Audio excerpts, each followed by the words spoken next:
Vitajte, milí diváci, volám sa Rastislav a predstavujem vám túto blikajúcu krúžnicu.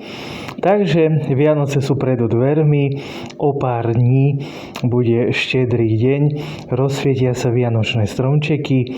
No a toto tu je jedna z možností signalizácie prostredníctvom blikajúceho obvodu, kde striedavo blikajú biele a červené LED diody.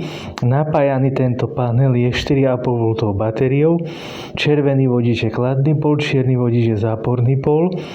No a takto môžeme vytvoriť krásny svetelný efekt. Takže prajem vám šťastné a veselé Vianoce, všetko najlepšie do nového roka 2025. No a veríme, že ešte ďalšie blikajúce obvody sa podarí zostrojiť. Ďakujem vám za pozornosť.